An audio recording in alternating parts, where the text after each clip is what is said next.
program.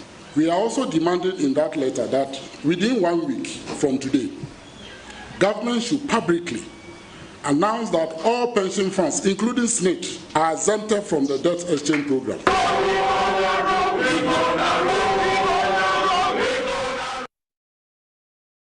That's the Secretary General of the Trade Union Congress, and the leadership, as a matter of fact, they are chanting war songs. They're going to roll on this proposed debt exchange program.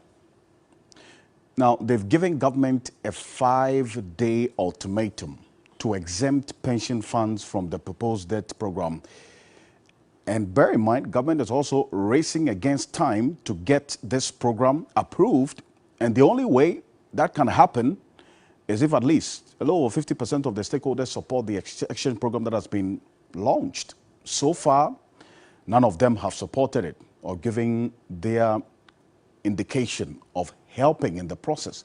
And from the data we've seen, about 80% of pension funds of all labor unions and indeed corporate trustees as well have been invested in government bonds. That's what we're learning. And that's why you see them continuously raising concerns about what this program will mean for pension funds. And even though government is hopeful that it's going to get an IMF staff level program by end of week, all things being equal, this precondition of reducing our debt levels to the realm of sustainability must be achieved.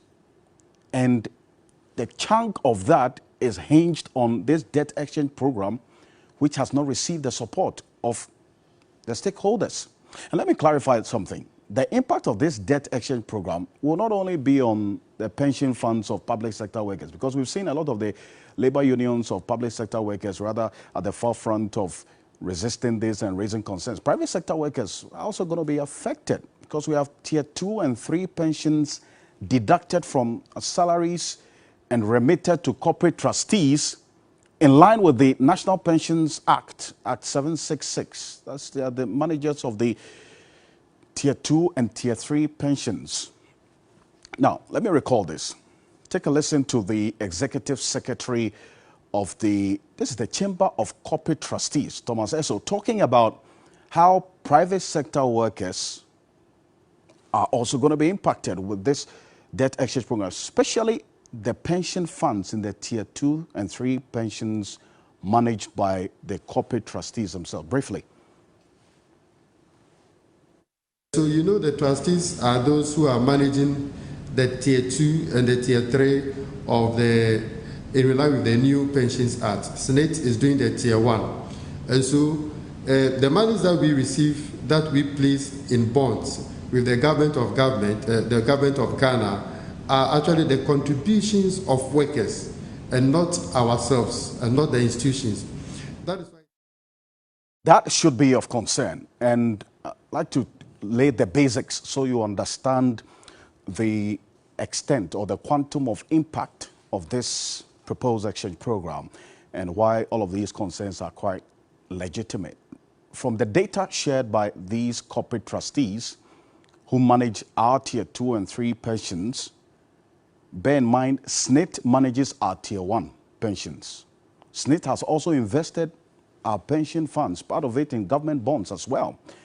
If you go on the SNIT website, you'll see the SNIT investment portfolio. That is where they put our money. That's our pensions.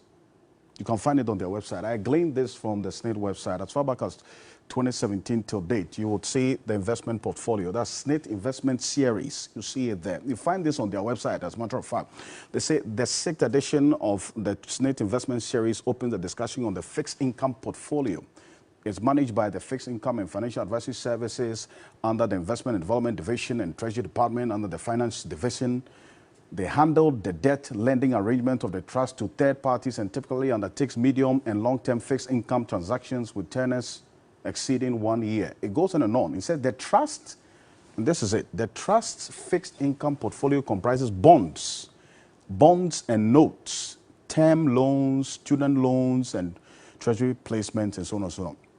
These investments provide a return in the form of periodic coupon interest payments. The bonds sub-asset class will be the focus in this. This was the 2017 edition. If you look at the 2018, 2019, 2020, 2021 edition, it's consistent, right? See the last page there. So they talk about the overview of the bonds that they have invested our pension funds in, issued with the promise to make a periodic payment. That's the coupons. And you remember the government has already indicated the arrangements up until 2037, how they intend to pay the interest on these coupons. That's the debt that we have actually accumulated over time. Now for the Tier 2, according to the managers, the total value of the Tier 2 and 3 pension schemes, that's our money, has been deducted. From what we found out, it's about 32 billion. 32 billion. Now, take a look at this. The total, so if the total asset value of 32 billion is anything to go by, if government is extending the tenure of the maturity of these bonds to up to 2037, what we are learning is that about 80% of the 32 billion, that's the total asset value of this Tier 2 and 3 pension scheme, is invested in government bonds.